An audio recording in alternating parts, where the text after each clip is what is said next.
evening. To speak about the man who will be lecturing us this evening, and of course, invite him to take over this session. He is a seasoned professional in public policy, government relations, corporate governance, and regulatory affairs, with a strong commitment to shaping strategic solutions for national development and economic transformation in Nigeria and Africa at large.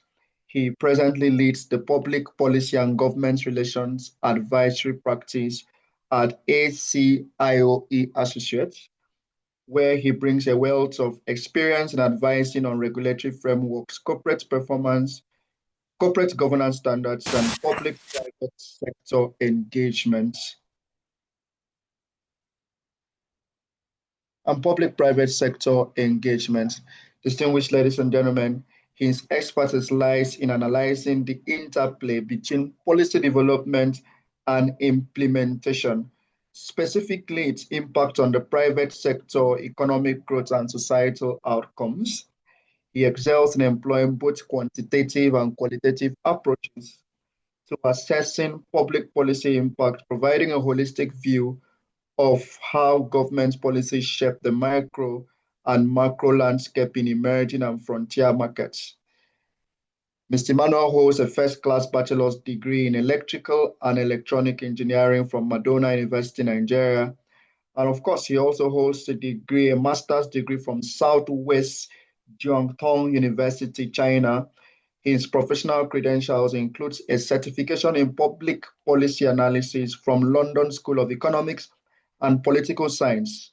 And of course, he also has a specialization in public policy management through the Young African Leadership Initiative, YALI. Distinguished ladies and gentlemen, this profile is extremely long, and if I keep going and going and going, I might take so much time. Without much ado, I would have the honor, of course, the privilege this evening to hand over the mic to no other person than our facilitator for this evening, Mr. Emmanuel Effiong. The same vein, because I will not be coming up the mic again, I would also like to officially welcome, she had a little network issues, our moderator for tonight, a very distinguished and excellent lady from OMYV, no other person than Favor Adeboye. So Favor will of course moderate the session from this very moment. OMYV is the Open Minds Young Voices of the Frederick Ebert Stifel organization. Thank you so much, and you'll have the floor, sir. Thank you.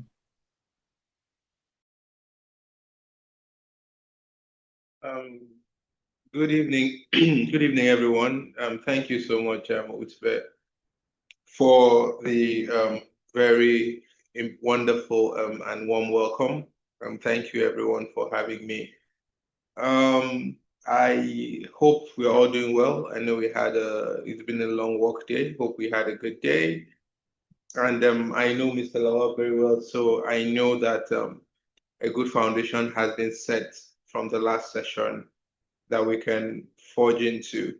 Please, I would appeal that I would like to make this session as very interactive as possible. So occasionally I would be asking us to come off mute or to engage in the chat box. Please, let's do that so that I'm not just speaking to myself, and I know that I'm carrying us all along. If it is possible, please, could I be made a co-host so that I could project my slides, and then we'll take it up from there.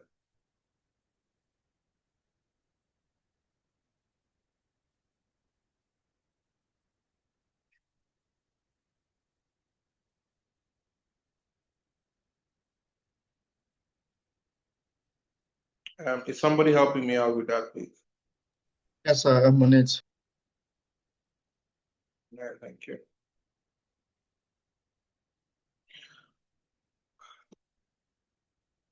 All right, before while that is coming up, who can tell me from their professional knowledge and from the last session, what is public policy? If you're asked what public policy is, anyone, any takers? What is public policy?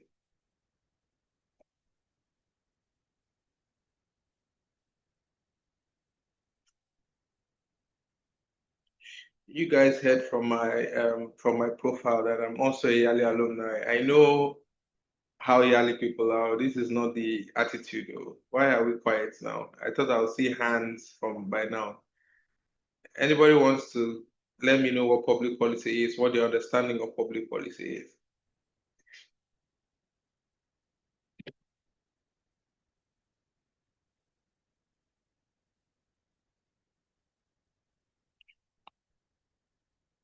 I'm worried that nobody can hear me because there's no activity on the call. Can you guys hear me?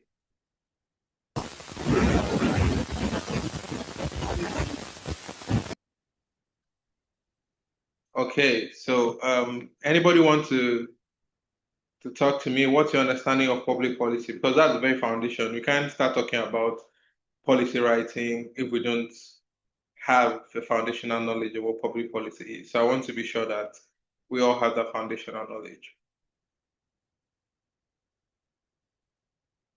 Okay, so please, while you're waiting, can you confirm and see if you can share your screen? Yes, I think so. Let me try. Okay, okay.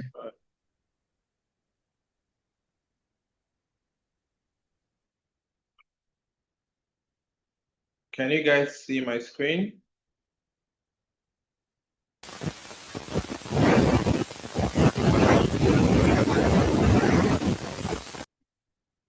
If somebody is trying to speak, I couldn't make out what you were saying. It was just interference. But yes, Jenny, favor, it's not working. There's some interference with your backup. Yes, Jennifer, please go ahead.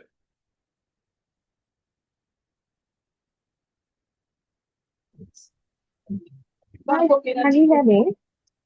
Good Yes, evening, everyone. Yes, excuse my background noise. I'm not like in the most convenient place. I'm actually at the salon. So you asked the question about my understanding of public policy. To respond to that question, I would say public policy is just refers to sorts of action, right, that is either proposed, adopted, or executed by public institutions, especially the government. okay, good attempt. Yes, Gideon.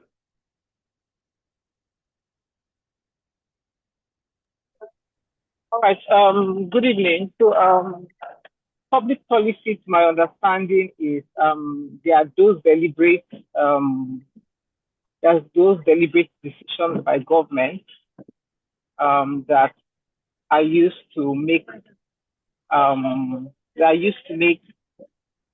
decisions for the common citizen, for the citizens. Thank you. Okay. Good attempt. At least we have a foundational knowledge of what we're talking about. So, public policy is, again, people have various definitions, but at its very core, they are instruments of government, right, that are leveraged to govern the people either through mandating regulations or through providing public goods and services to the people. So there are things that guide how government interacts with people and ultimately how the citizens interact with government as well. So there are three core instruments of government that do this function. So we have policies, we have laws, and then we have bills for those in the legislature that ultimately become laws. So today we're discussing how to write policy briefs that will create lasting change. And please, at any point in time during the session, if you have a question, please raise up your hand and we'll take it. Or if you have a comment, like I said, I want this to be as interactive as possible. So let me move my slide. All right, so first thing, every policy that you complain about today, right, there are a lot of policies that people complain about. Some people say fuel subsidy shouldn't have been removed. Some people are worried that National Assembly did not mandate electronic transmission of results. Some people are worried that the FX windows were unified, and so now the naira to dollar exchange rate has skyrocketed. Whatever policies of government that you have an issue with, it exists because somebody designed it, right? Policies are not designed by gods or by ghosts. They don't just happen. Every policy was designed by government. Every policy was influenced by somebody. Every policy was conceptualized and is being implemented by people, either consciously or accidentally, right? And today we're going to learn how to begin the process of putting a policy brief together. Firstly, I want us to understand one thing, that as citizens, we don't have the constitutional backing to develop, articulate, pass, and implement policies. That is the work of government. What we can do as citizens is come up with policy ideas, policy actions, policy directions, and recommend this to government, and they would have to adopt it and then implement it. It's important to keep that in mind, so that when you're drafting your policies, when you're coming up with your policy brief, you're not doing that with a savior complex. Some of us get lost in the fact that we feel like you want to conceptualize a problem, you want to bring the solution, you want to solve it, and government should just take it and run. Understand that your role is basically an advisor, as an expert or someone who is passionate about a particular sector. You feel, for example, that certain seats in National Assembly should be reserved for women. That is your notion. That is what you feel would balance the gender disparity in a legislature. Fantastic. What you would now do is to make a case for it in the most concise and easily digestible way possible to the person who is in the position to actually enact that change. Very important that we understand this, so that when we're writing our briefs, we write it with the context of somebody is going to read this. That person has his own interest, has his own focus, but I have to make him see reasoning why this is the way to go, and he has to be able to implement it. All right. So before we talk about writing briefs, let's talk about designing policy in its entirety, right? So policies shape who gets access to public goods, to private goods.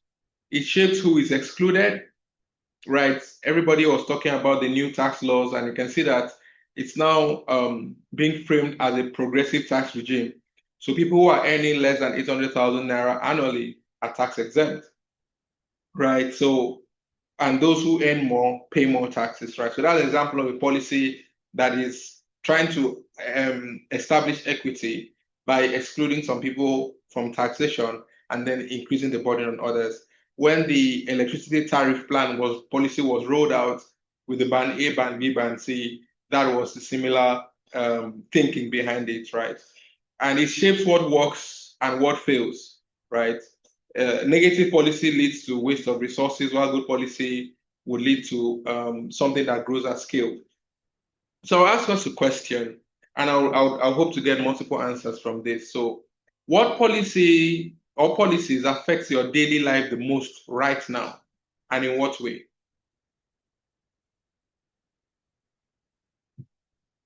I'm assuming that a large number of us are living in Nigeria, but even if you're not, wherever you are, there's a public policy that has an impact on you. So what public policy can you say affects your life the most right now? It could be positive, it could be negative. And just let us know what way it does that. Do I have any takers? Yes, good evening. Yeah, please go ahead, Salami. My name is Advocacy Salami. So, one of the policies that directly and indirectly affects my life is my work life, particularly, is I'm currently a civil servant, and you are not allowed to, as much as you want to comment on, should I say, certain news that would affect every other citizens, every other person in this state. You have a limit, and that's because that's the policy for the civil servant. You cannot speak for the state. You cannot speak from a standpoint of authority, because that's a policy. That's a policy, and I think it's a policy that also translates to federal civil servants. So, as much as I'm a very expressive person when it comes to governance, policies, and the likes, societal issues. There are limits to the things, the facts, the information that you can put out there because of the kind of job that I am doing. So I think that's what I'll say.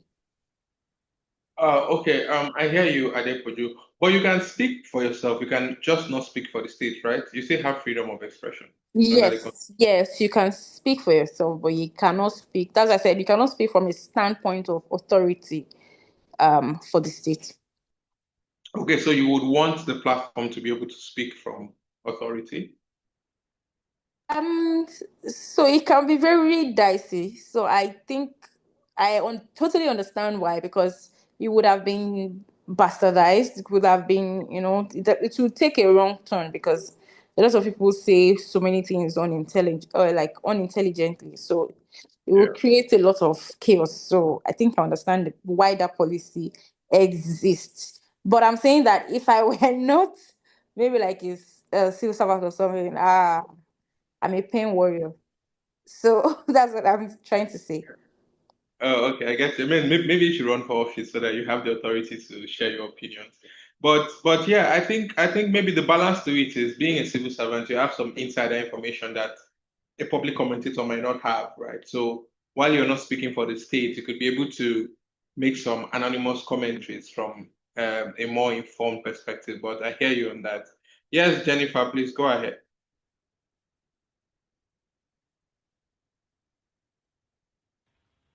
Jennifer, if you can speak, please, you can go ahead now. Sorry, just before Jennifer speaks, everyone, just to make it quite easy, if you want to speak, can just raise up your hand so we can know that you're about to talk. Thank you. Jennifer, please, you have the floor now.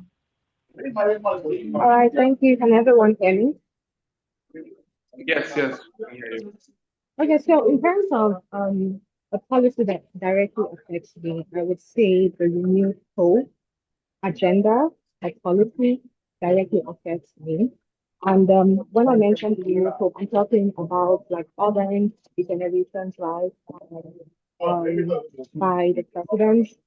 President Bola Ahmed Tinubu right now to ensure that people have more access to housing. And then the trickle effect of that is Abuja where I decide right now.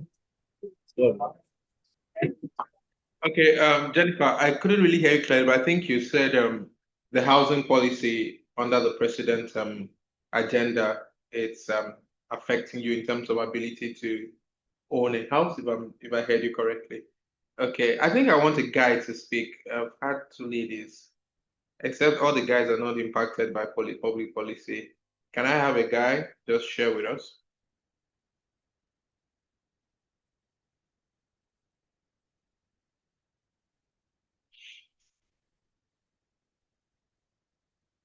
Is any guy raising their hands up?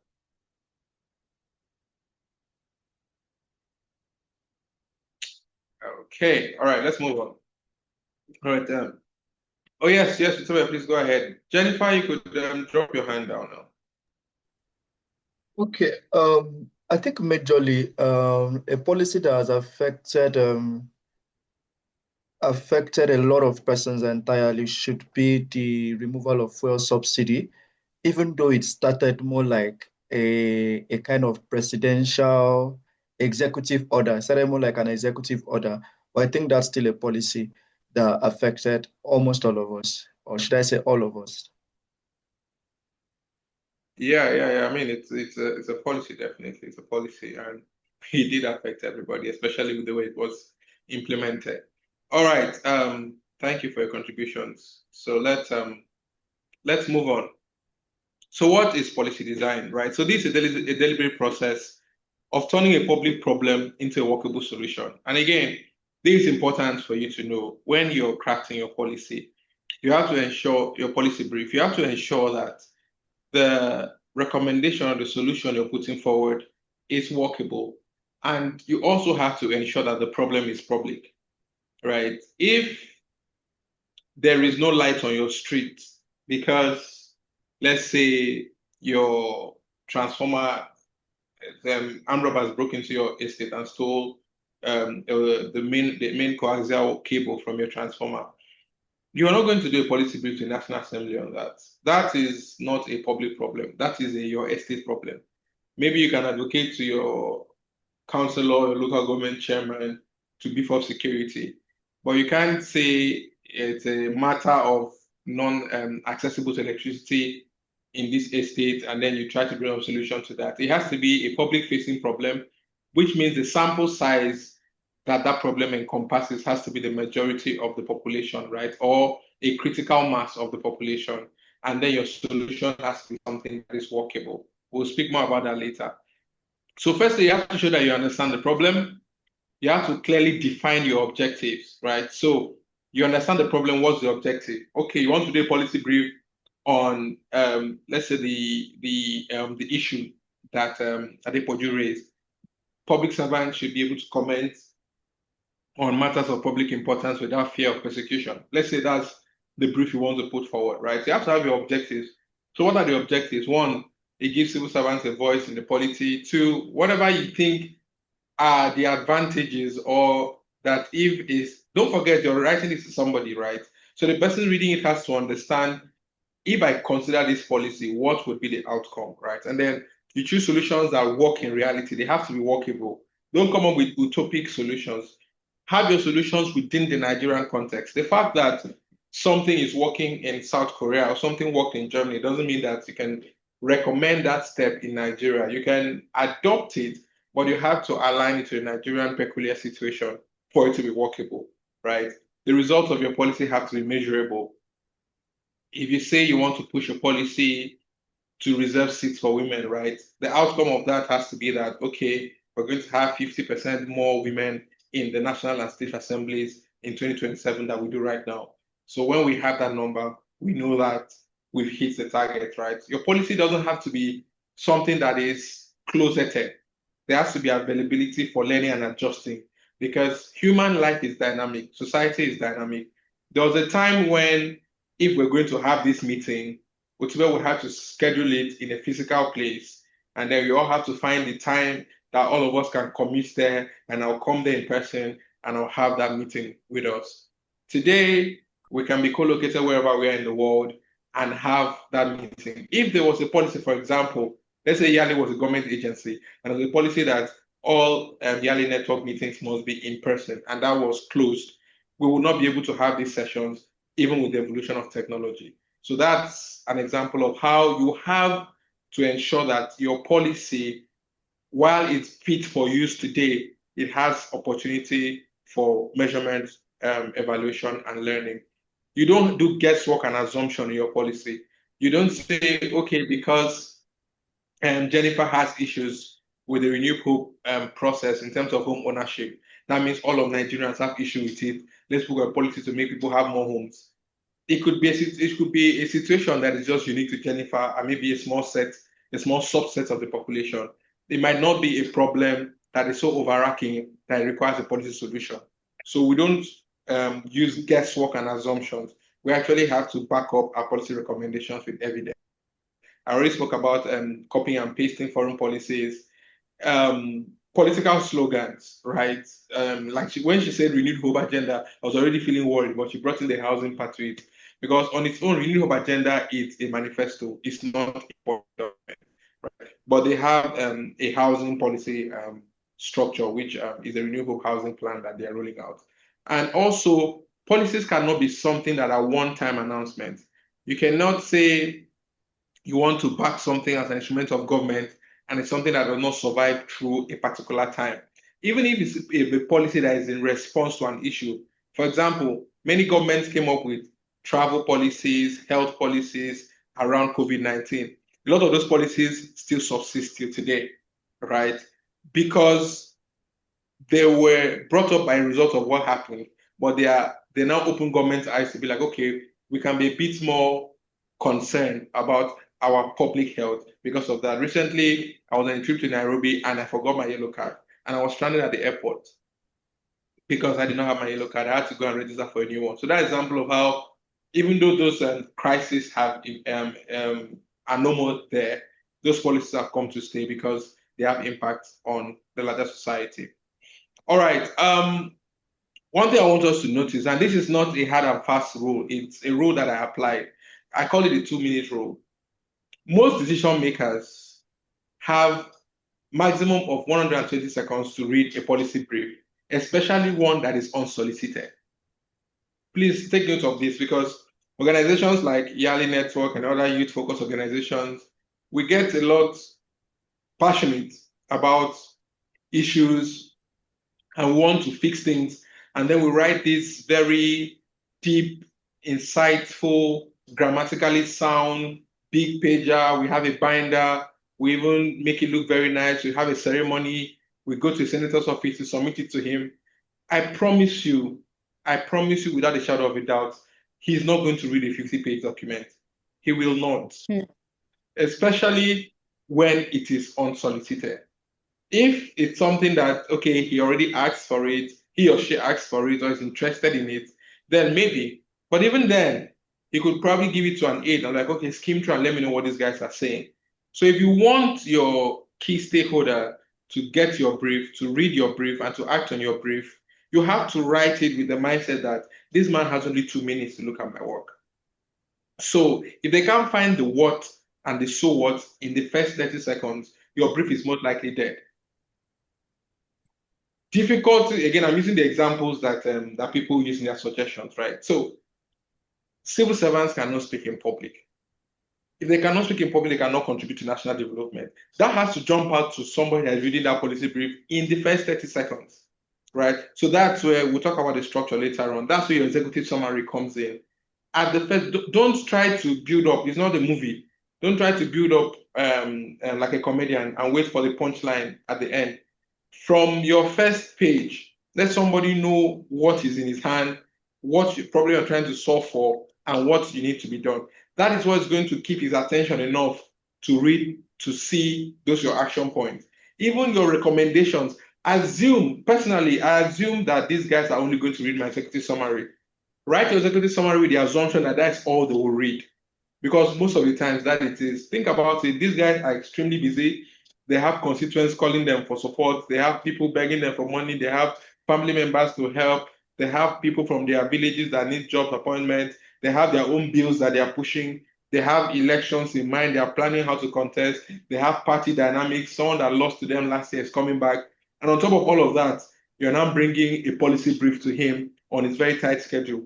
You have to just assume that you have just a 120-second gap to hold their attention and draft your bill with that sense. Show that you respect their time. Don't go to someone's office and you're giving him a big document. He's just not going to read it. He's most likely not going to read it. So keep that in mind. That is why it is called a brief. It's literally brief, right? So it's a concise 2 to 4 pages. To me, 4 pages is even extreme. Keep it 2 to 3 pages, right? Maximum. Evidence-based document designed to convince non-specialist policymakers to take action on a specific issue. Emphasis on, I thought I was supposed to highlight that in my text, emphasis on non-specialist policymakers. If you're writing a policy brief on an issue that you understand, that you know, this man or this woman is most likely not an expert in that field as you are. But like I said earlier, they are in the position to make a change because they are backed up by the instruments of government. So you're writing it with the understanding that you're addressing a layman, quote and unquote, but somebody who needs to quickly read this thing, understand this thing, and then pass a legislation about it. I'll give us a practical example.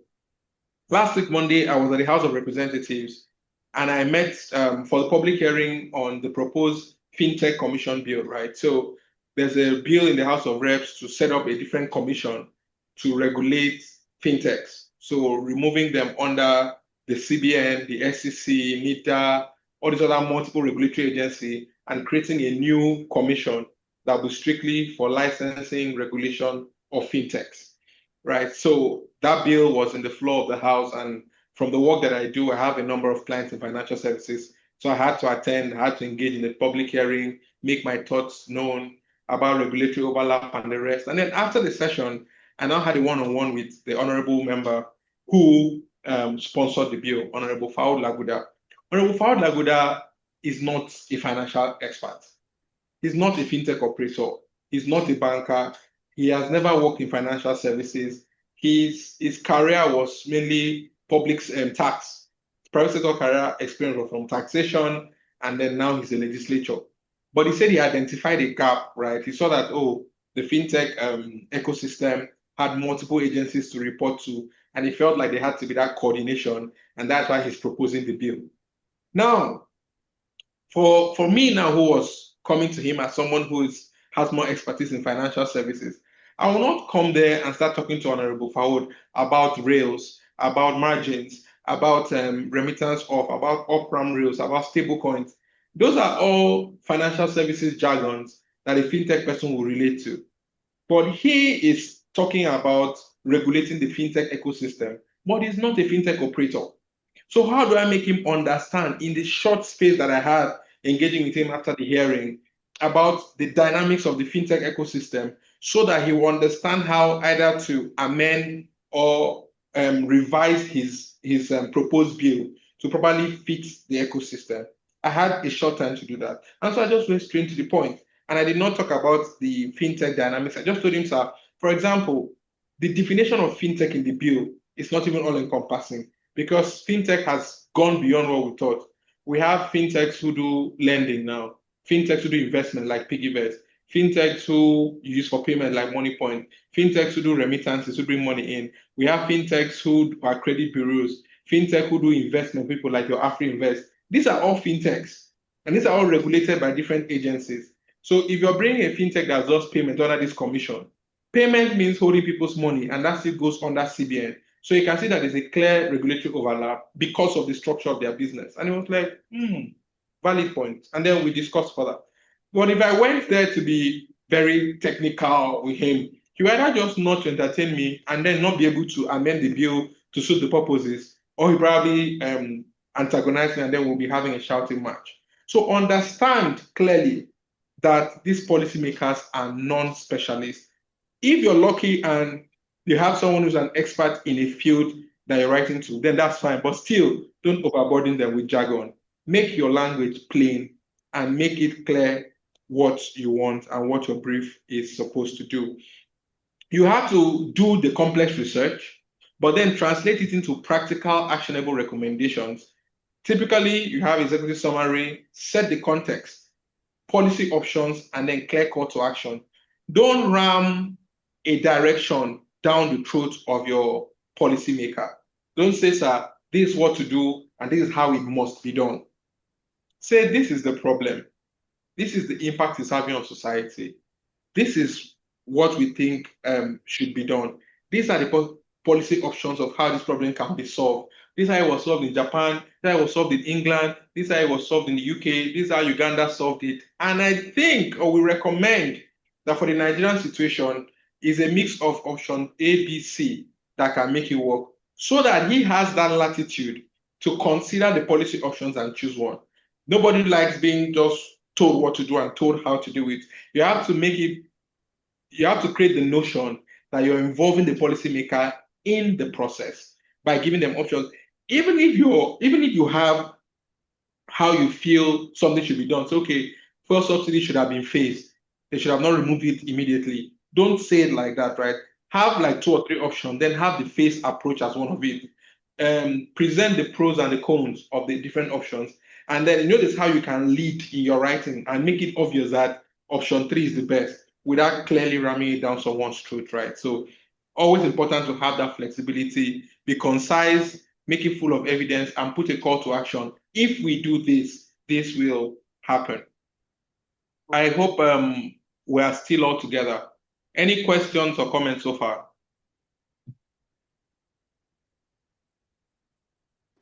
Thank you so much, Emmanuel, for this insightful session. It's been really amazing. Please, if you have any question, kindly just raise up your hand and you'll be called to speak. Thank you. Thank you, Favor. All right. I expect to see hands as we go ahead. Right. So how do we now go into putting a brief together? Right. So first you have to have the hook, which is the title. Your title is very important. Your title makes somebody know if they should continue reading or not. It literally has to hook them, right? The policy brief, your title has to be straightforward, right? So don't leave it bogus. Implementation of fuel subsidy in Nigeria, right? That's a tailored approach to considering SMEs in the implementation of fuel subsidy. Let it be clear that, okay, this is what this thing is addressing, right? Whatever it is you're looking for, make your title very sharp so that you can hook your readers. We're going to do an exercise where I hope more people can come off mic and then just give me ideas of some titles or policy briefs. Next thing is what I call the bluff approach, bottom line up front. So don't, like I mentioned earlier, don't wait, don't expect your policymaker to read your brief to the last page before he sees your recommendation. Let it come up on the top. Assume that you don't have that latitude to keep his attention span. So from your executive summary, put it there. This is the problem, and this is how we are thinking this problem should be solved using option A, B, C. And if this is done, this will not happen. And then he now reads it. I'm like, oh, sounds interesting. And he goes down further, right? Don't wait to build up that crescendo because there's a very good chance that they might not even get there. These guys are very busy. Anybody that has enough influence to effect the policy change that you require is probably going to be a very busy man or woman. So you have to consider that, right? Set the context. Why does this matter right now? Why does it matter at all? And why does it matter right now? There's a bill that you can push to a senator last year and he will not value it. But if you push it to him this year, because he's running for election next year and he wants to look good, he can support it. So read the room, understand the context, set it up, say, oh, every other country is doing this. Nigeria is lagging behind. You know, these are the kind of things that make them appeals to their vain nature, if you will, right? Facts are not feelings. There's something I call, and we'll look at it further down. Speak to the head, but connect to the heart. Speak to the head, but connect to the heart. It's the approach to writing policy briefs that I adopted. So you want to connect to the heart in terms of if you find something that someone is passionate about. For example, the former Minister of Women Affairs is someone that Dame Pauline Tellen, she made her bones by being an advocate for the girl child, right? All through her political journey in Plateau State, up to when she came up to the federal level. She has been someone that has been this advocate for the girl child, girl empowerment, and the rest. And there was a policy issue that I wanted to push on behalf of a client. And there was a business case for it. It was a trade issue. It had to do with import duties and the rest. There was an economic case for it. There was a trade case for it. The numbers were there. But we now had to bring in that heart connection of tugging at her heartstrings of something that she can relate to it. And so we brought the angle that, hey, it was about women's health, sanitary pads, and the rest, importation. And we just brought figures about, there was a United Nations study that said that 4 out of 10 African girls miss average of a whole school year, or I mean 6 months every school year because they have to stay home when they don't have the proper ways to take care of themselves when they're on their periods. And if you accumulate those 5 days every month, they're lagging behind their male counterparts. They're doing worse in school, especially those in STEM education. That's why we have more male graduates in STEM than women.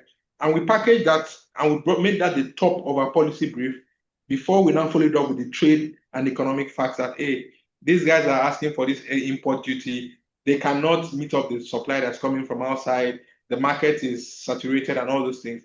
But because we had caught her heart with the beginning framing, right? When we're now addressing her head now with the facts and figures, it was easier for her to now see all of it. And then the advocacy was pushed and eventually got that policy relaxed as we wanted it. So very important, don't just go emotional. Oh, we are suffering. Fuel subsidy has removed. We cannot eat. Help us. No. Connect to the fact that, hey, 60% of Nigerians have fallen into poverty since this fuel subsidy was introduced. Someone said, I don't want to be a government that pushes people into poverty. And then you now follow it up with facts. So ensure that that strategy, you can forget everything I've said today, but keep this in mind. Connect with the heart, but speak to the head. So facts over feelings. At least 2 or 3 different paths forward. I spoke about that earlier, and then you align it towards what you feel is the best course of action, but you don't ram it down your stakeholders' throat. Okay, so this is the exercise I say we should do. Let's frame a problem. I want us to think of a real policy or governance problem in your work, campus, community, wherever you find yourself, and then you can either write in the chat box or unmute and come up with a sentence that describes the problem. But what I really want to hear from us is step 3, the policy title for that problem. So what I want you to tell me is, I've thought about the problem. I think the problem, you tell me the sentence, right? So that I get the context you're coming from, and then give me what would be your title of your policy brief. So Favor, please, I think you just help me moderate that. Let's see how many people can come up with and talk to us.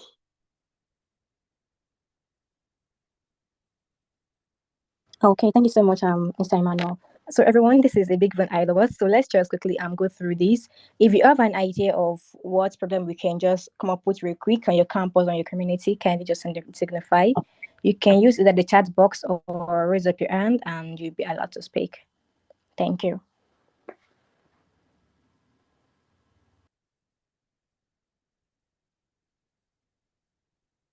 Please, I would like us to make this interactive, right? I just want to be listening to my voice.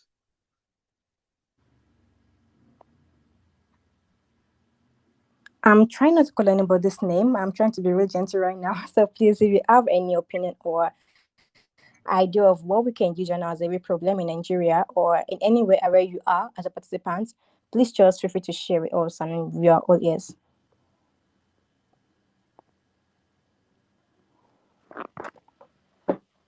Go for it. I think we have to start calling people's names. I think you can call people's name.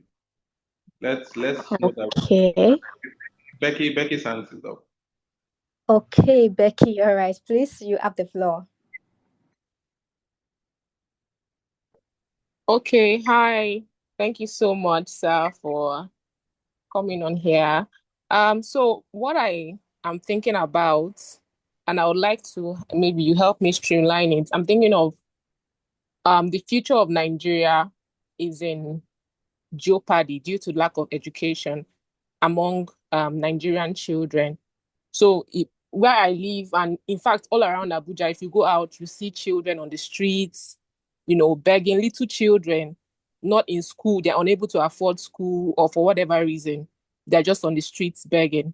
So my problem here is, and how I want to frame it is that the future of Nigeria is in jeopardy or it's at risk due to the out of school children, on the streets. Yeah. Okay. So I would say something like, I'm trying to come up with a title that is catchy, but it would be something along the line of Nigeria's future at risk due to out of school children, something like that. Due to high level of high percentage of out of school children. Okay. And can anybody help Becky with a title that is very catchy that can hook, say, the Minister of Education, a senator, about this problem? So out of school children, kids are not going to school, they're at home. Yes, Jennifer. Sorry, I wanted to ask Becky to repeat. Sorry, just a second. I wanted to ask Becky to repeat the problems we're trying to frame so we know the best title to choose. Jennifer, your voice was shaky. Can you kindly type if it's possible? Yeah, well, I think if you wanted her to reiterate, the problem that Becky identified is the high number of children around her community who are not in school, right? And she feels that is a problem as Nigeria's future is at stake because, her future leaders, her future citizens are not getting the education that they should get to be effect to society. So how do you make that a catchy policy brief in a title that will hold someone's attention?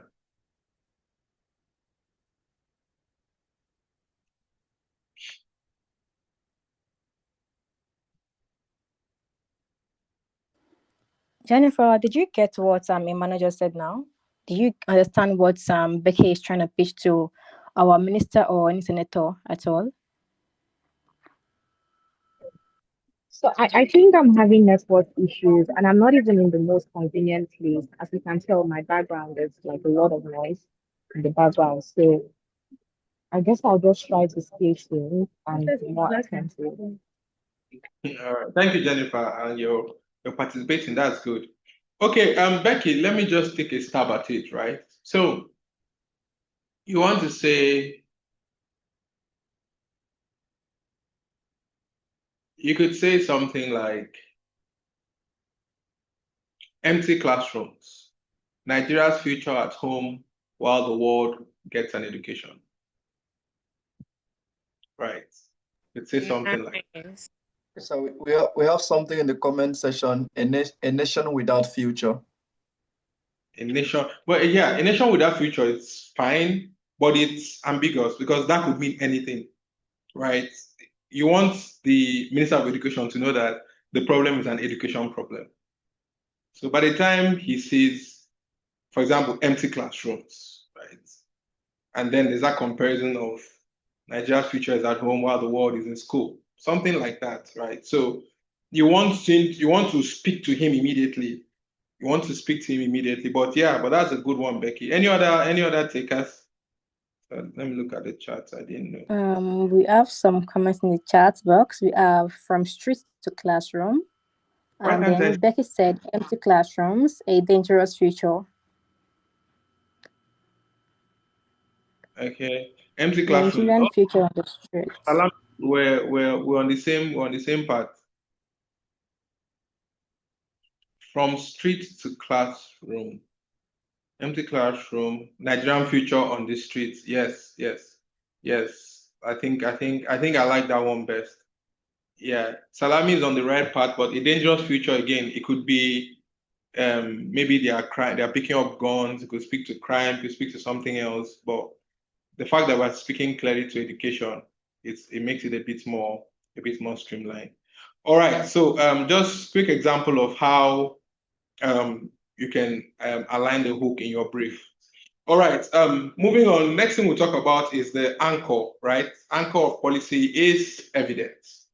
Because yes, you can hook somebody, you can get their attention, you can speak to their heart, but if you don't have the facts to make them know that what you're actually seeing as a problem is a problem, then you don't have a policy brief. So I'm not just talking about big data. People just quote data. It has to be relevant data. So picking up the problem that Becky identified, if we're writing a brief on that, let's say we're using the FCT as an example, writing to Honorable Minister Nyesom Wike, we have to do a survey and see how many children that are available or qualified for education are not getting education in the FCT. Then what is happening? They're not getting education. Are their parents sending them to go and shop, to go and hawk or something? Because that now means that it's not because there are no schools. It's because of the high poverty level, so the parents are sending them. So that now makes you understand that if I'm going to solve this problem, it's not to tell the government to establish more schools. It's to find a way to alleviate the level of poverty so people are incentivized to send their children to school. Maybe I could come up with a solution that anytime you send your child to school, government pays their school fees and then maybe gives you the parent a subsidy. You know, there's a program that I think an NGO came up once where they're paying parents in the north because a lot of our kids are not going to school to send their children to school. So if your child finishes a term, you get a particular stipend. And so you're basically making money from your child going to school. So that addresses the poverty situation. At the same time, it gives that child an education. So understanding the evidence will make you know how to craft the solution. So you don't just assume, yes, it's a social issue, there's an emotional aspect to it, but evidence is what really inform. First of all, to inform the stakeholder you should even take it to. And then it also informs the solutions that you prefer, right? Of course, you already know the different types of evidence. It could be quantitative, you do a survey, you check the trends, you look at the numbers, do they make sense? You analyze it to come up with the data. It's possible that in doing your analysis, you will now see that this thing is actually not a problem. The school that parents want them to go, children just don't like school. They want to play ball. They want to learn trade. They feel like school is calm. You don't know, okay, the social orientation issue. Engagement makes you know that, right? Next thing is your qualitative, right? Interview people, talk to citizens, your case studies, and the rest. Never state a problem without a number that proves it exists. If there's no number that proves that problem exists, that problem does not exist. You cannot say, going to the earlier example we have, it's hard for young Nigerians to buy homes under the Renewed Hope housing plan. And I say, okay, how many young Nigerians have tried to buy homes and they could not buy home under this policy? And you're like, at least me, I know me, I cannot buy. My friend could not buy. And then one of my church members too could not buy. You say, oh, at least the record shows that of all the 20,000 people that applied for homes, approval was given to 15, and all 15 of them are above the age of 60. That shows that young people were willing to get these homes, but they could not get it because the policy was not favorable. Now that's the number. The person now says, okay, so do we now reduce the price? Do we come up with a tiered structure so that we can get more young people to own homes? That is an example of how evidence is important in shaping your policy briefs. All right. So next is the cycle. I suspect that Mr. Lawal must have touched on this, so I'm just going to run through it. You identify the problem first of all. You diagnose the root causes, like I mentioned earlier. What is actually causing this thing? There are two models I usually ask people to use. One is the fishbone model. For those of us who have done some courses on project management, you're familiar with the fishbone model.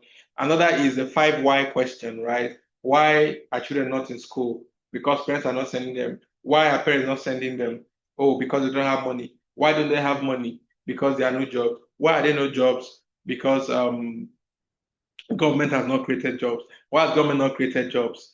Because government is prioritizing security over job creation. You finally dug down to the problem. So when you're not having your solution is, hey, we have to begin to focus more on investment to create jobs. Because when we do that, people earn more money and they can now relieve their children of the burdens of bringing money to the home and then send them to school. And then the problem will be solved. So the 5 why question is one of the ways to diagnose the root causes of your policy issues. One thing you don't want to do is have a brief that is not steeped in the actual root cause. You'll be laughed out of the room. You go and say, oh, I feel like this is the problem. They're like, okay, why is it the problem? And you're like, oh, that's not it. You've not really done your homework. You don't know what you're talking about. And these guys are so busy and so important that you don't want to do all your engagements and get to the point where your brief is in someone's hand. And maybe even worse so, as an organization with so much reputation like YALI, you now go to that level and you're now submitting something that is not baked in evidence and you've not properly diagnosed the root causes, right? I spoke earlier about defining your objectives, generating your policy options, let them have what to choose from, assess trade-offs. This is one thing that people don't do. Otube, I acknowledge your hand, I'm coming to you shortly. Assess trade-offs. Policy is a game of trade-offs because whatever you think is the best solution, there's a very good chance that in implementing that, something will suffer. For example, government wanted to implement subsidy removal. Everybody said it had to go. All presidential candidates said it had to go. Everyone that had a basic knowledge of economics said it had to go. It was corrupt. It was not effective. But now what's the trade-off? When you remove it wholesale, there's a cost imperative on energy prices. And because Nigeria is such a consumption-driven economy, energy prices has a direct line to inflation. So fuel prices go up, transport goes up, food goes up, housing goes up, services go up. The price of money you barb your hair last month, you don't barb it again because your barber is getting fuel more expensive. Quality of life, people start to ration, this headache I have, do I really need to buy paracetamol because I need more money to pay transport tomorrow? And that is now a trade-off effect on a policy that had to be done. So whenever you're recommending a policy, look at the trade-offs. Most times, a lot of citizens, when they are pushing for policy for policymakers, they don't consider the trade-offs. You just focus on, okay, I'm a climate change person. We need to stop fossil fuels. We need to go renewable. We need to go green. We need to stay green. Nigerian crude oil exports contributes 80% to government earnings. So if government stops drilling today, 80% of where government gets money will shut off.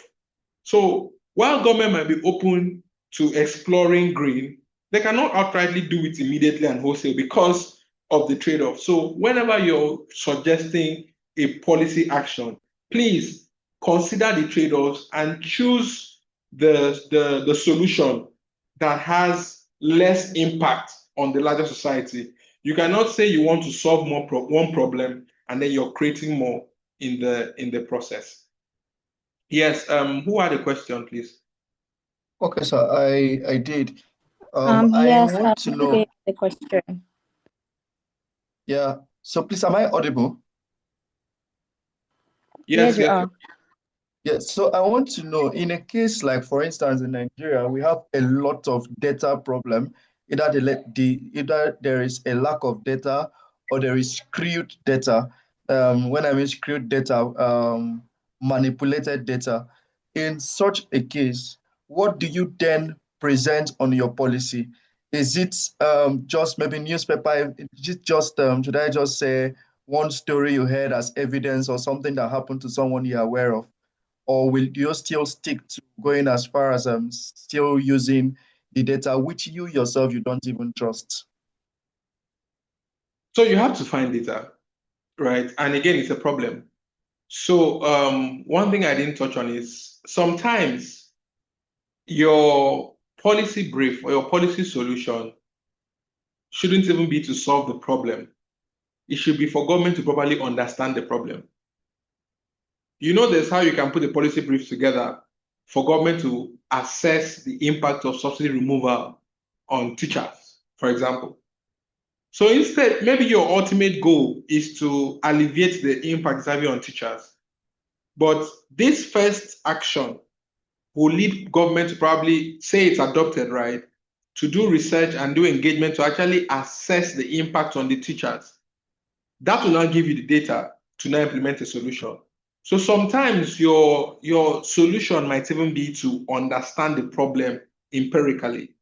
Because the argument would have is, if you don't have data, how do we know that this thing you're saying is indeed a problem?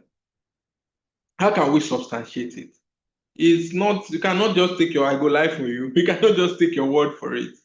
We have to be able to see that it's a problem, because don't forget, you're asking government to leverage an instrument of policy or a law to solve a problem. It has to be backed up in evidence. Because once a law is a law, see how long we are going through to try and amend the constitution. See how long we're going through to try and talk about state policing, money going direct to local government, women bills. Just see the process that this is taking. So it's a long journey to amend the law. So before you push something to policy, to build state, to get it passed, it has to be backed in some level of evidence. So if there is no data, and you can see that that sector is problematic, then I would say probably the first step should be to push for policy to understand, like, we don't have data, but we can tell that 10 out of 11 women that go to our primary healthcare centers are dying. So something is wrong. So let us tell government to take an investigative hearing into it. For example, last week I was at the Senate. There was a hearing on the CBEX Ponzi scheme. Now, the senators did not have the numbers. They just know that Nigerians were crying. A lot of people got bonds by the CBEX Ponzi scheme. And the Senate Committee on Banking was tired of the frequent issues of Ponzi schemes. And so EFCC did an investigation, and they came there and they presented. So the Senate's bill was to instruct EFCC to do an investigation into the CBEX Ponzi scheme, how they use crypto and all those things, and then come and present it. So now that that has been done, the Senate now is working on legislation to prevent that from happening in the future. Because now they have the data, they have the evidence, they understand how the scam was done, what made people gullible and all of those things, and now they can now make policy to address them.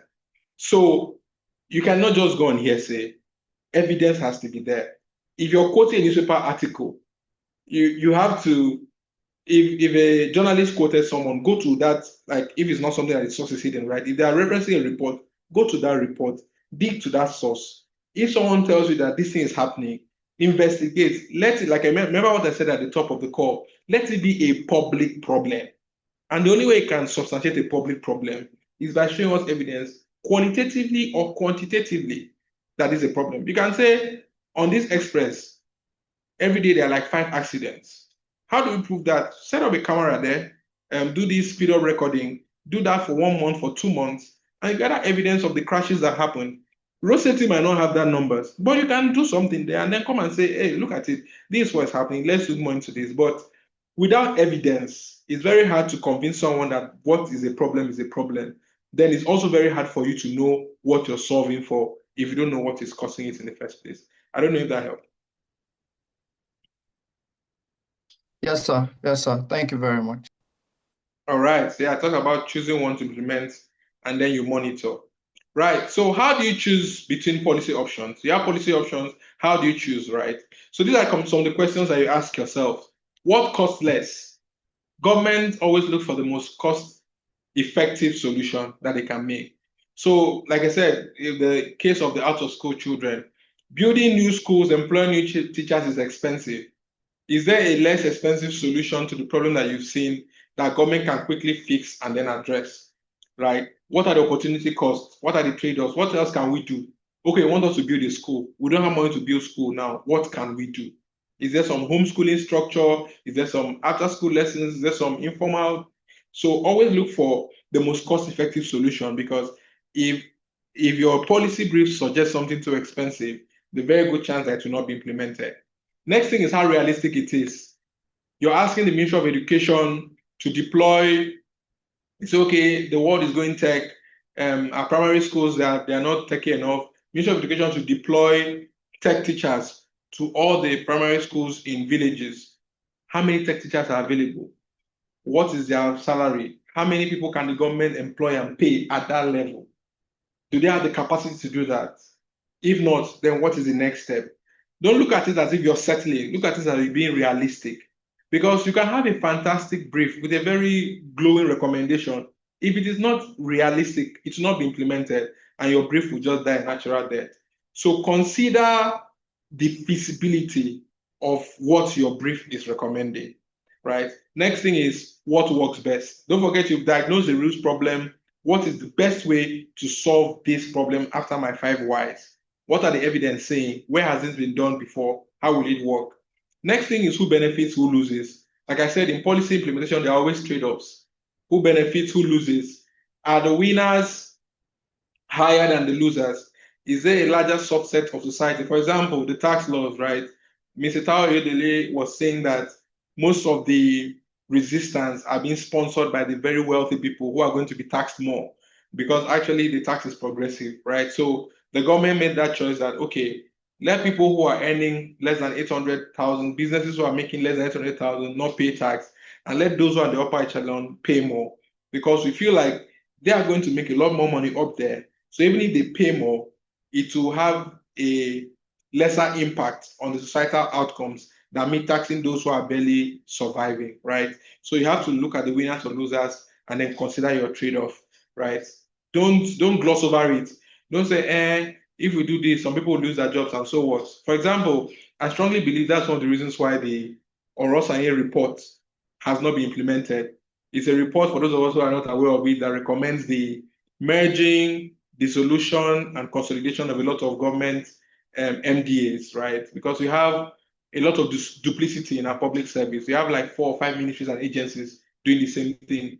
You have Radio Corporation of Nigeria, you have Broadcasting Corporation of Nigeria, you have NTA. They are all government-owned media houses doing broadcasts, right?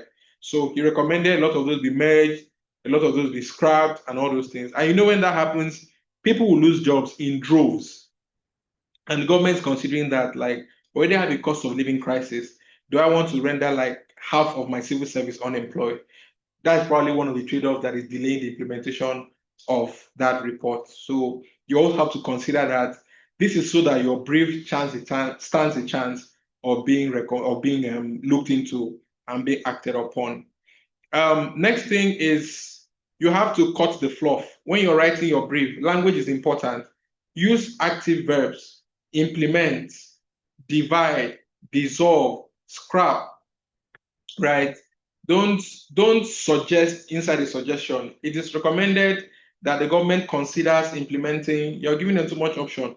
The assumption is that you've done your research. You know that this is the way to go.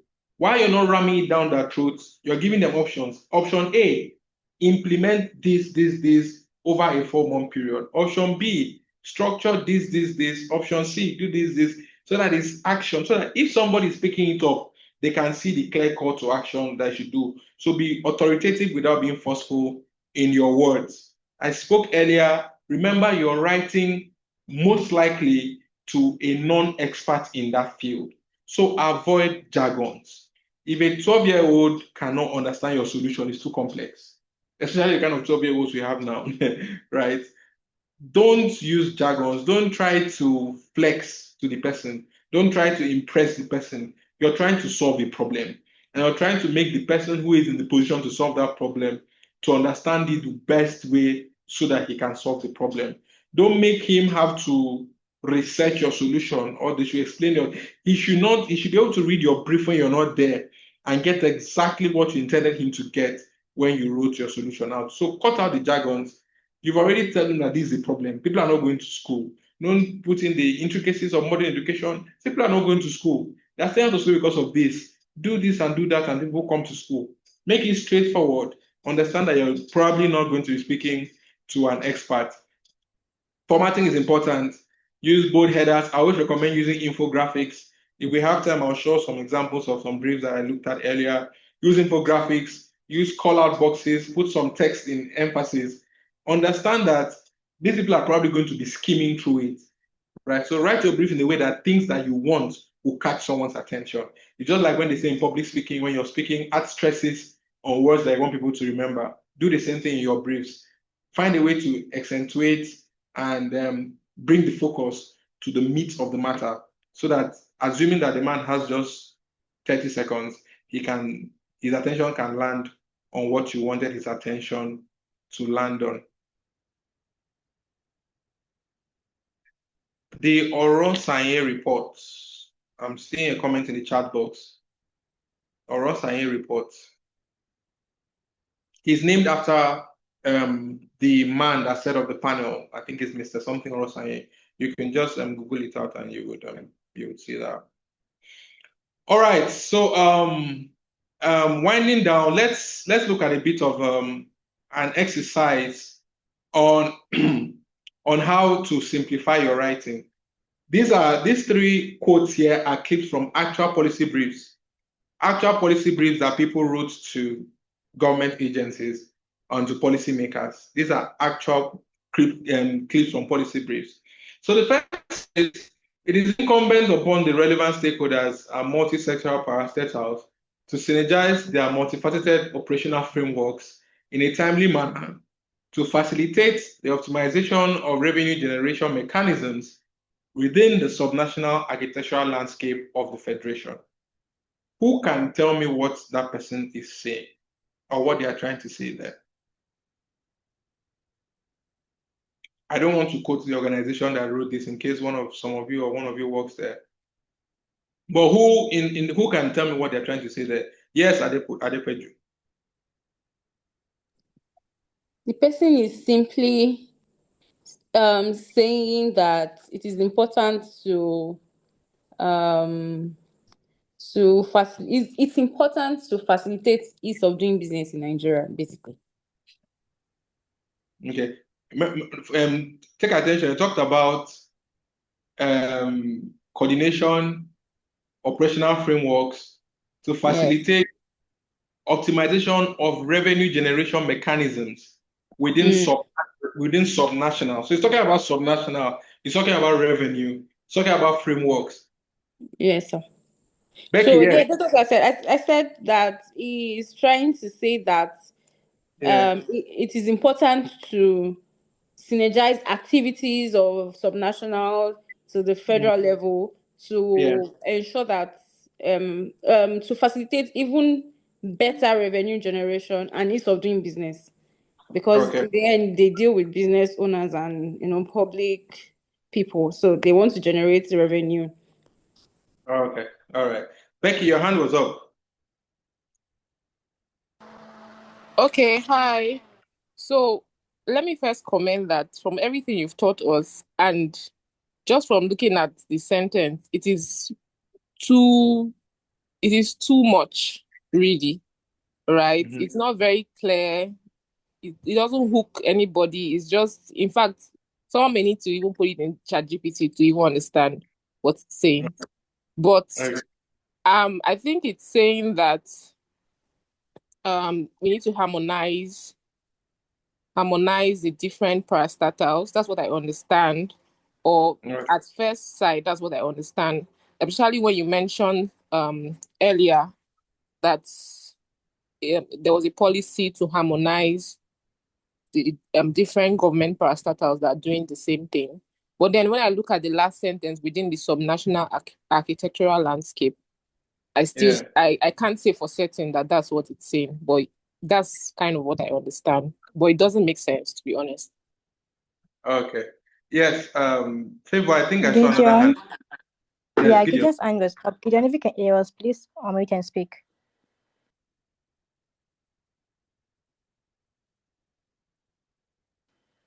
Is Gideon there?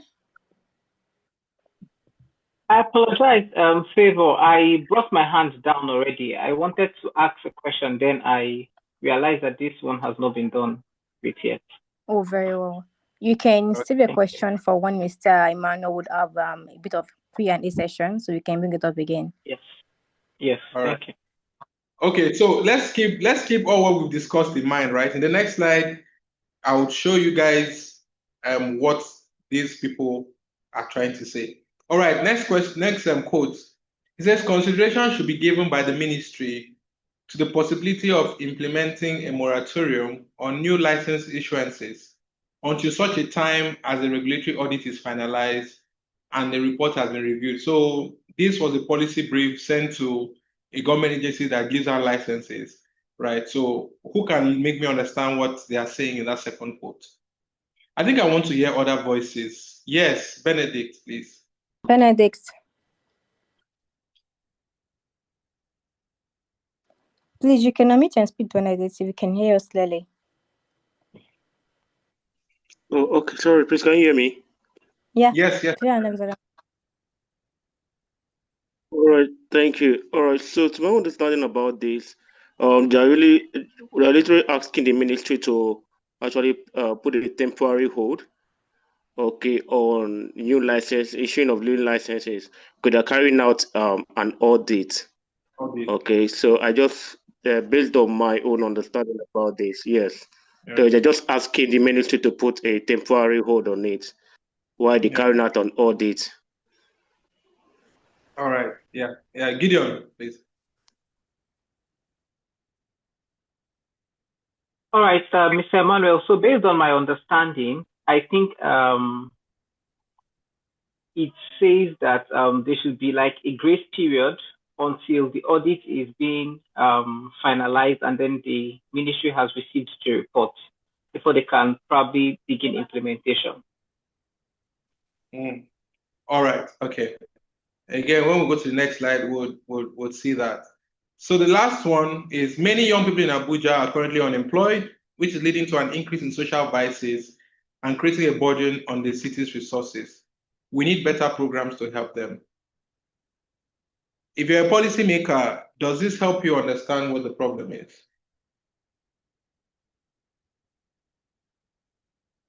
Again, this is from a real life brief.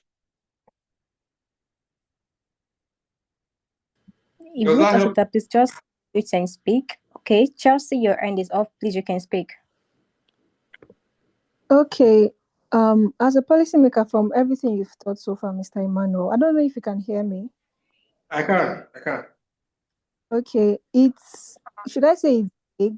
It touches a lot of it touches unemployment, talked about social vices, and the part where he said creating burden on the city's resources too is vague. So I just feel the person is just trying to talk about if they can create a program that can help unemployed youth. I think that's what he's trying to say, but he's now like bringing other aspects of the problem in the society. So making the policy brief really unnecessarily vague. Okay. All right. Thank you, Chelsea. Favor, I Someone think you have. else's hand is up. Yes. Yeah, Samsung SM. I don't know your name, but please you can unmute and speak.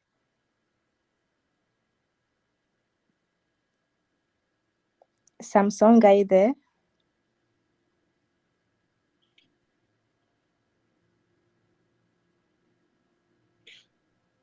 All right. Please. Let's hope. Okay, let's just go ahead.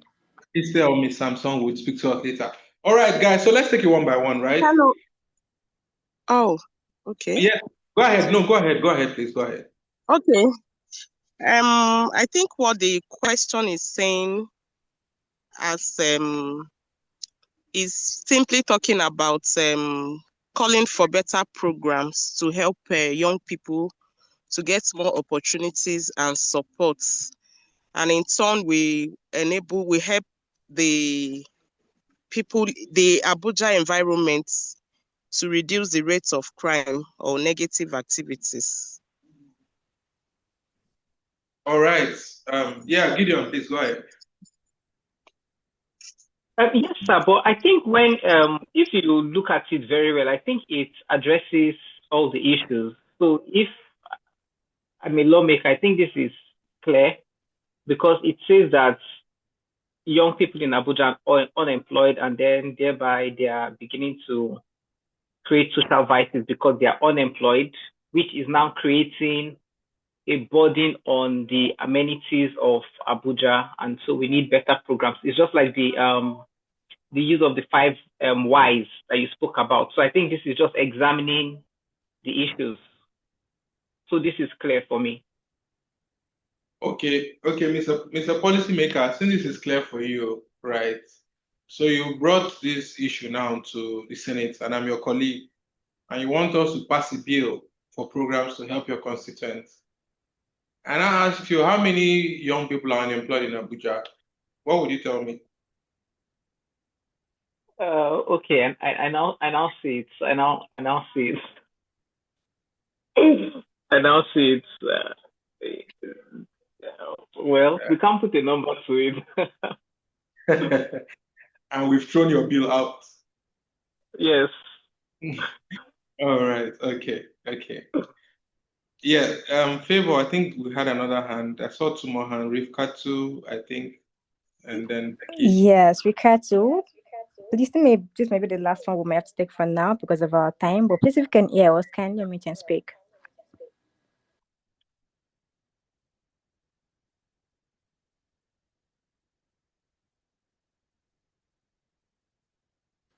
Rifkatu, if you are there, please, you can speak now. Thank you. I think we can come back. I'll have a Q&A session at the end. So let's look at it, right? Let's look at it. Where's my mouse? All right. So remember the first one that talks about subnationals. It's incumbent upon the relevant stakeholders and multi-sectoral parastatals to synergize their frameworks. All what these people had to say was that state agencies should work together to improve how they collect taxes. That's all that English was going to say to a policymaker in your policy brief. All he's saying here is we need to work together to improve how we receive our taxes for our revenue, right? The second person said the audit stuff, right? So ministry should stop issuing licenses until the committee reviews the regulatory audits. This one sentence, and everybody that unmuted said the it, but this one sentence explains all of these things. But don't forget, we're keeping this thing concise. And for the last person, If I tell you, Mr. Gideon, my policymaker, that 6 out of 10 Abuja graduates are underemployed, costing the FCT economy about 5 billion naira in lost productivity every year. And this has led to a 15% rise in petty crime in the city center since 2023. Between this and what you had earlier, which one helps you to come up with a policy solution?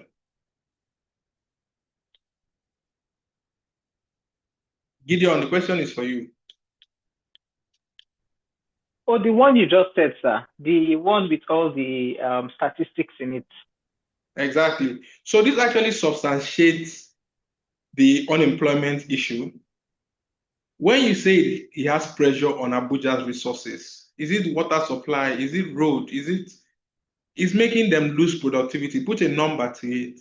So that when your policy is implemented, we can check the GDP of the FCT and see if we've recovered part of the 5 billion that was lost, right?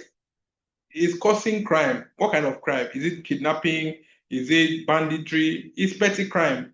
One chance, snatching bags, all those things has risen by this percentage. You go to police, you get the records, right? And then someone can now actually build a solution around it.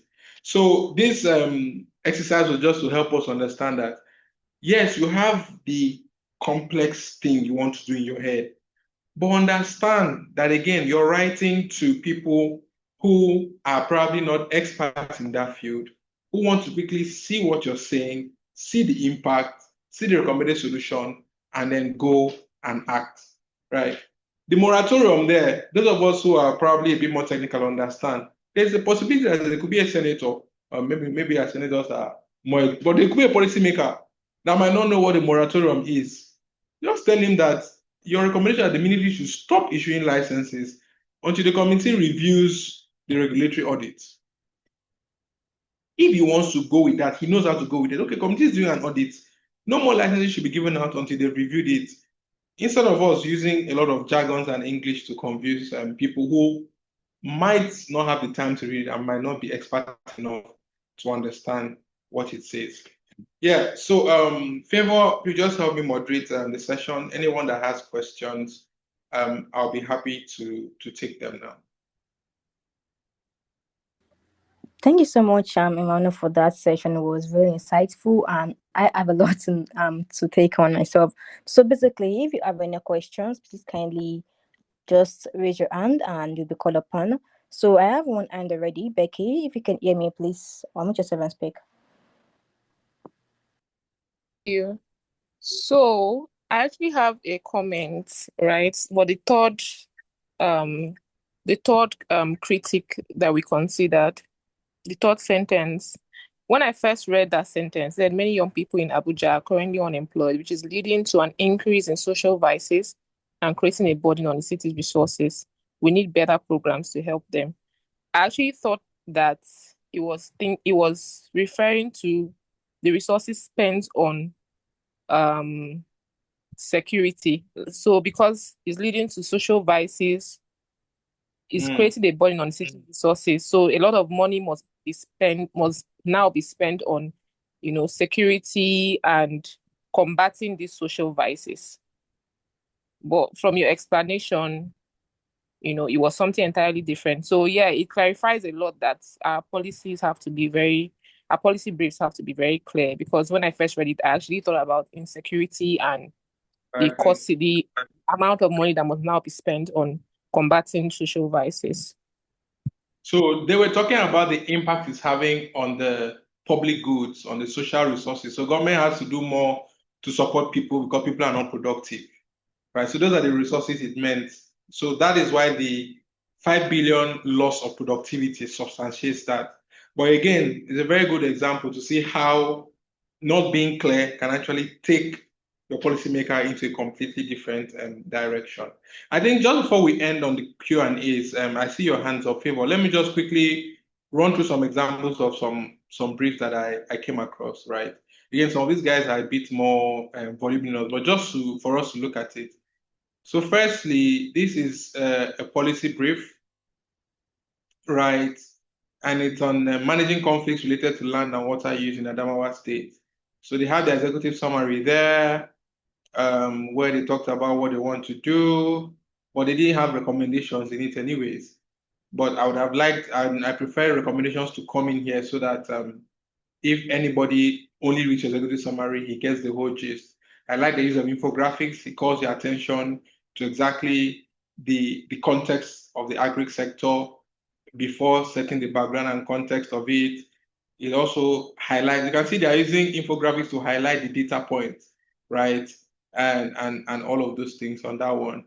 On this one, you can see that they're just trying to squeeze in a lot of information onto one page and it just gets jumbled, right?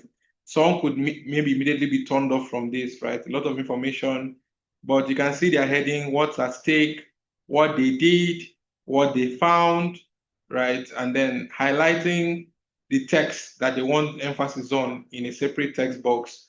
They have some infographics there as well to help communicate their thoughts. This brief, again, if you work in this organization, I'm sorry, I just had to use it for the example. You can see this is a topic that the title I don't think does the job. It says challenges of informal sector in post-fuel subsidy removal in Nigeria. Okay, so I just telling about challenges. What about it? Is it how to cope the challenges, the impact of the thing, right? So the title I feel could do with a better hook. But again, I like the use of data. They had an introduction, they analyzed the context, and then they did a comparison. They have data there.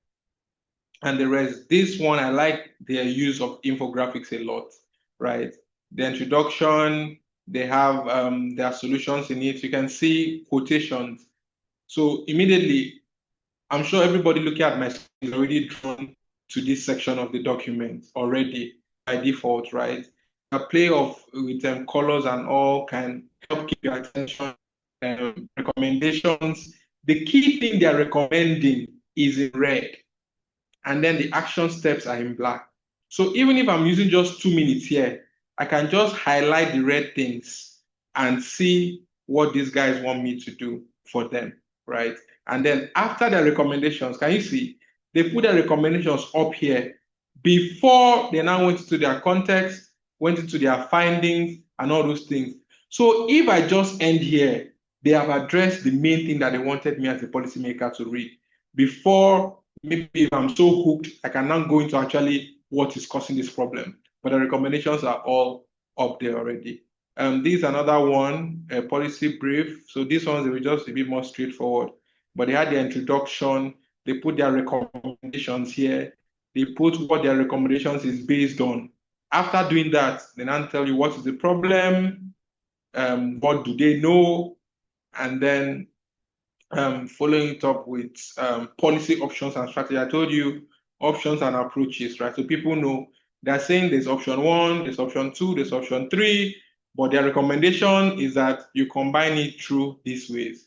So they are now leaving it to you to now choose how you want to implement, right? So just wanted to highlight some of that so that we see how some of these things could work practically. Yes, Favor, please over to you let's continue the Q&A.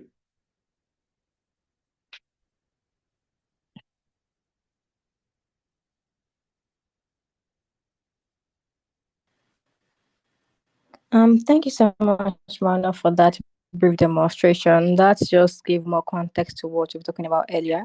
But for now, Asalami, I saw your hands up earlier. If you still have a question, please do well to ask. And if you can speak, can you use the chat box as well? We can just read out your question for everyone to hear. But otherwise, please, you can go ahead and speak. Okay. Thank you so much for the session so far. It's been really insightful, Mr. Emmanuel. I have a question on policy, translating into a project. Is it something that, some policies are good for maybe, or how you want to do certain things between the government and the citizens, but there are some policies that would translate into projects. And I don't know how to frame that question. Because I wrote a policy, I suggested a policy, but this is not how I did it. Let me be honest. I just came up with the problem, what I think they should do, my recommendation. I cited data and all of that, but it did not fly. and that's because of bureaucratic bottlenecks. However, if it's actually like got to the point where they would adopt it, it will require some level of project activities. So how do you suggest as a policy, how do you suggest as someone who is interested in identifying problems and suggesting policies that can make the situation better, how do you recommend pitching yourself as that person to be able to manage that same policy to turn into a project?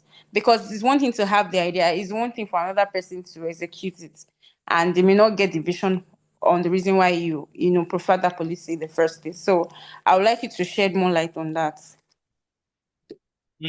Okay. I think I have some idea of what you're saying.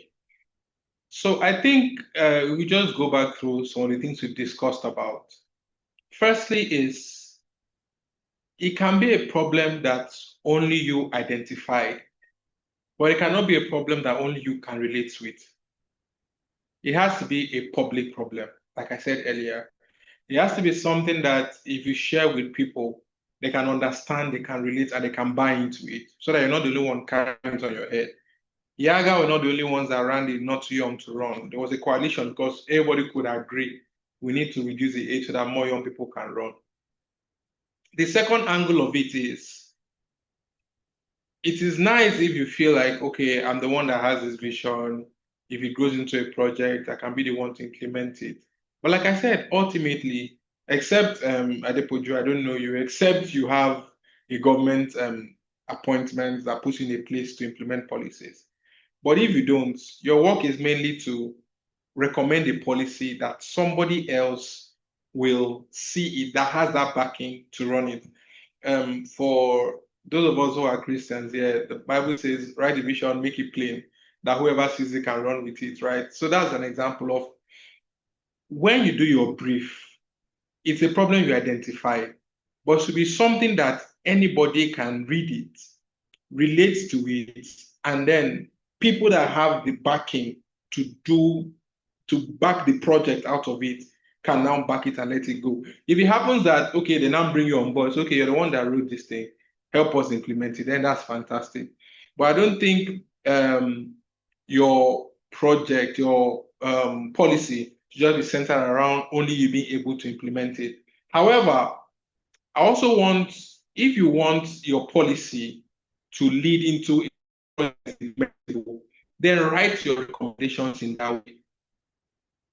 So when you do your brief, okay, this is the problem, this is the solution, then your recommendation should now have the project lens to you so that people know that, okay, to implement these outcomes, we need to have a project around it that would help us get to where we're going to. And then maybe you may be the one to be called upon, or somebody else could be the one to be called upon to implement it. But the onus is on you to guide whoever will implement it to implement it as that project. So you can factor that into your recommendations so that to ensure that your project flies the way. Someone can look at your project, see your solution, and not feel like what you suggested is the way to go and go a different way to address that solution. It happens. But just make sure you're guiding it with all the facts and figures so that whatever implementation strategy they use, it eventually gets to. And again, let it not be about you, right? It could be you that will do it. The important thing is that the problem gets solved in a sustainable way. I hope that helped.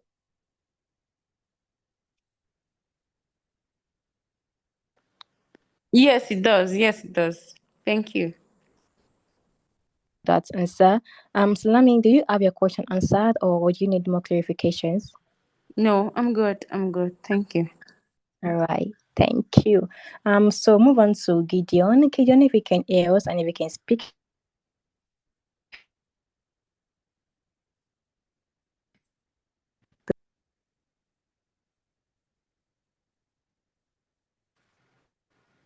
Hello, can anyone hear me? Yes, Favor. I think you're breaking at some point, but I got you. Thank you. Oh, So I sorry have a about that. concern, Mr. You have the Emmanuel. floor now. Okay. Thank you, Favor. I have a concern, Mr. Emmanuel, and I would like your clarification on this. I don't know if it's a question but let me just go on anyways. So recall that during the course of your presentation, UTB had raised the concern about how to get data, how most data are unreliable.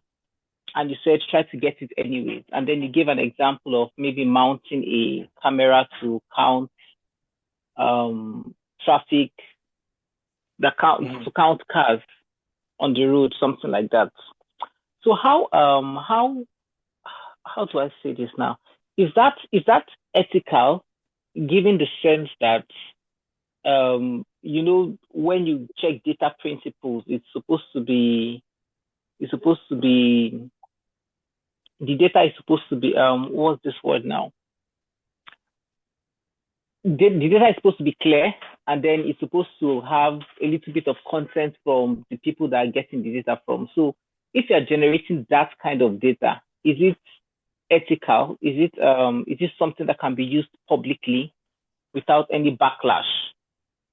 Since it's public policies we are talking about, I think that's where I need clarity on, sir. Thank you. Yeah. Good question. So there are different types and forms of data, right? The data that you're referring to is data where you're having your questionnaires or you're going to meet people and engage with them, get them to fill questionnaires, fill surveys, and then you need consent on that. But if you're trying to calculate how many road accidents, with the analogy I used, how many road accidents happen on an expressway, you're not going to go and meet all the drivers that are going to pass the expressway that month. I'm like, please, every driver that is passing Abuja Kaduna Expressway, I'm doing a survey of how many of you will have accident. It's just like when you see, like the data in the example we did, 6 out of 10 people are unemployed. That's statistics that you can get from public information, right?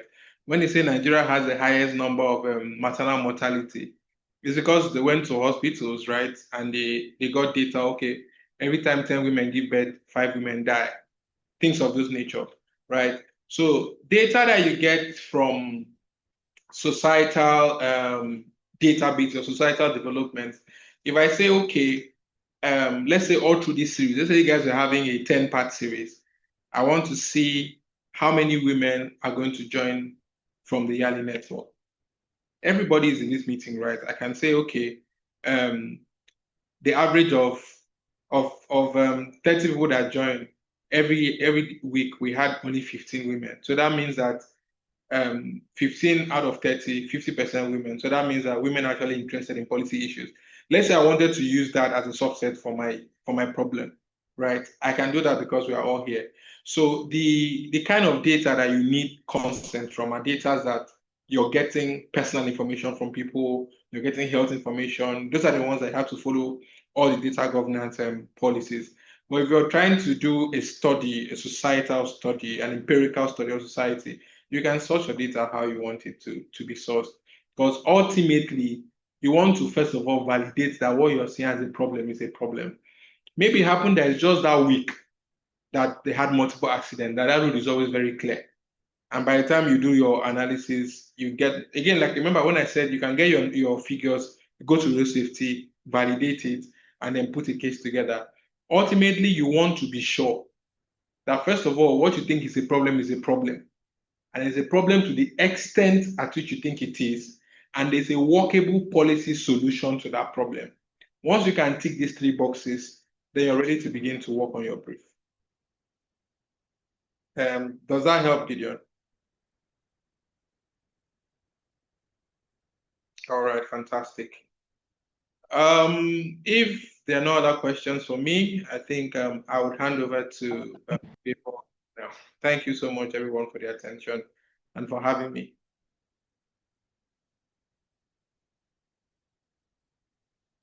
Thank you so much, Mr. Emmanuel, for that very insightful session. It was really, really immersive. I had a lot to learn from it. So now that we have the last question from what I can see here, Would love to get comments from participants. If you don't have any question, just feel free to just express your opinion, maybe it's a contribution or a feedback. Maybe you've gone to check on the policy brief somewhere and you have something to say about it. Now is the time to do that. We have about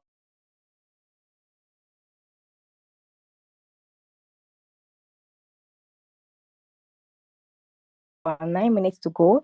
So let's just make it anything you've learned today. Just feel free to share now. Thank you.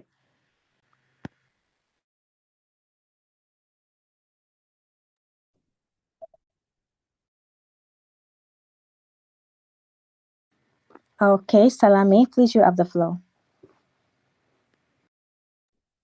Thank you very much, Mr. Emmanuel. Particularly very interested in this topic, and I'm grateful that I got value for my time. The reason why I'm very interested in this topic is because of the intersection of where my career is currently. So I'm currently in Latif Jakonde Leadership Academy, and it's a youth program for to groom future leaders, transformative leaders, and I just wanted to have a grounded knowledge. Of course, beyond this, I'm going to make research. I'm going to read so much more on everything that has been discussed, and I will make sure that I also practicalize what has been taught so far.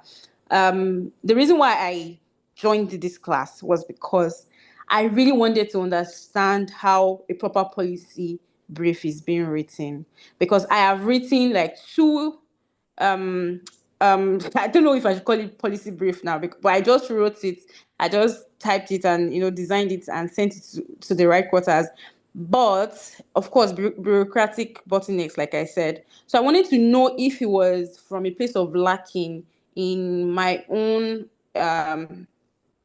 readiness with the policy brief, or I didn't do it well. But now I see some certain things, some certain loopholes that I should have avoided while I was putting the documents together. And I am beyond reasonable doubt that this will be very, very beneficial to me on the long run. And I'm super, super grateful that I got to be a part of this class. I got value for my time once again, and thank you so much to YALI for Abuja for putting this together. It was the right step in the right direction for me currently because of the intersection of where I play now. So thank you, sir. I'm grateful. Thank you so much, Adepeju. Good to hear you have value for your time. Thank you. Okay, I'm sorry to cut in favor. Thank you so much for I praising just your want thoughts, Salami. Right. Uti, please, you have the floor. Go ahead and speak. Yeah, so I said sorry for cutting in. I just want to inform us that we'll be having Mr. Emmanuel back with us on Friday. So please, if you're joining on Friday, don't join alone. Ensure that you tell someone else to tell someone else and then come in groups. Because at the end of the day, I think that one of the reasons why some of the policies we've written in time past have not been able to sell through or to move anywhere past, should I say, a particular room or a particular office is because that's just been you alone pushing it. I believe that if we have more hands and maybe after this class we come as a team or as a family, as one team and push a policy, I think it will have more weight than doing it alone. So if you come with more persons, it will be much more beautiful. Thank you very much. Thank you, Tibi, for that. That's really, really important. When we work as a team, it gets better. Thanks for pushing that out. And just like you add, everyone, if you know someone that would like to learn about policy brief writing, please invite them on Friday. It's not good that you enjoy that session alone. So if we have any more comments from anybody, we'd love to have them before we close up for tonight. Thank you. Just one more. Salami, your end is still up. Do you want to say something?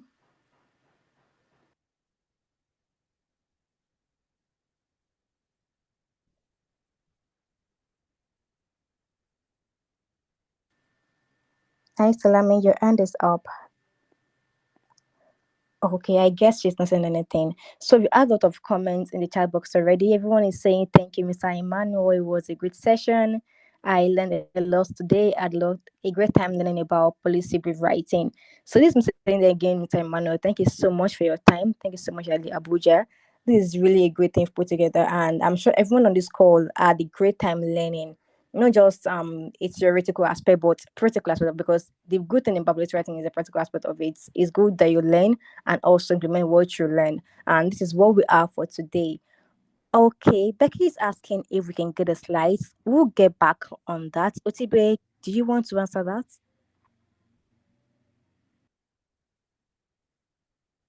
Okay, I've not yet spoken with Mr. Emmanuel to know if this slide it's let me call it a public document. Okay, I just saw a thumbs up. Okay, I'll get it from him. Thank you. I'll get it All from him right, and thank I'll you share. so much. All right. Thank you, Mr. Emmanuel, for giving us access to that property. It's really a great thing. So, everyone, it's nice to have you once again. And just as introduced by OTB at the start of the session, Mr. Emmanuel is a citizen public policy government professional who analyzes public policy not only as an individual but as a corporate individual. And I myself am Favor Adeboye, an alumni of the OMYV cohort 8. It's nice to have you all on this call, and it was a great time having you all to speak and share your experience and your thoughts about policy brief writing. We'll close for now. Thank you so much for your time. Bye. Bye. Thank you.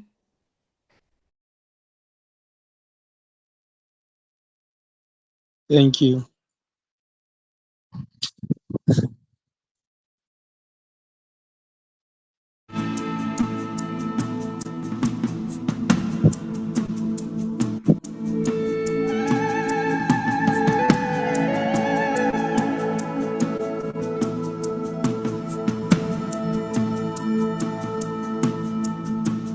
Here we stand as a people with one song, one voice, we're a nation undivided and poised. We will take a stand and build our land in faith to defend what is ours. Here we are as a people with one heart for one cause. We're determined to rebuild and restore. Where freedom reigns and truth prevails. Our land where there's hope for us all.